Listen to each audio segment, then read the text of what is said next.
My name is Ari Filip. I am the medical director of the Arkansas Poison and Drug Information Center, and I've been back at UAMS for about 7 months, but I was a resident here for 3 years before that. Ari's been great. He came in, hit the ground running. He's really eager. He's approachable. He's professional. And, he really has, breathed a new life into the staff almost. It's been really refreshing. So he's really enthusiastic. So in general, there's been a big increase in pediatric poisonings, intentional poisoning, so people taking too much medications, trying to harm themselves.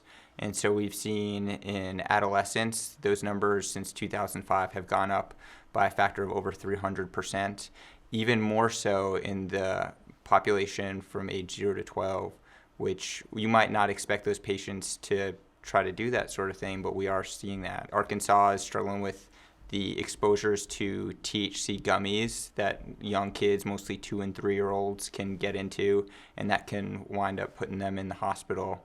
And so we get those calls sometimes. And then, of course, we get caught in the crossfire of the ongoing opioid epidemic and other substance use disorder epidemics. The staff love him.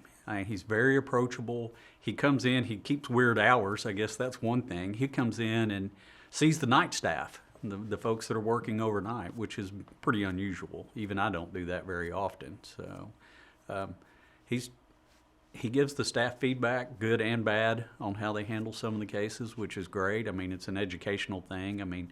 By bad, it's just ways to improve. Oh, I work with the best people here in Arkansas, so they really love their jobs. I think one of the great litmus tests of this place is that nobody ever seems to want to leave.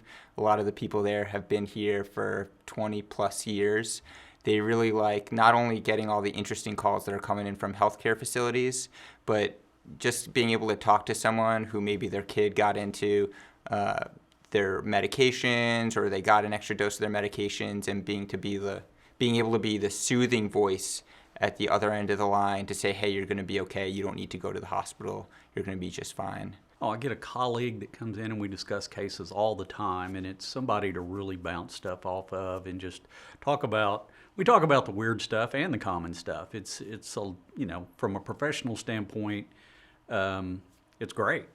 The Poison Control Center is a 24/7 free service that is staffed by trained healthcare professionals that is always open and ready to take your call about any people or patients that have been potentially poisoned.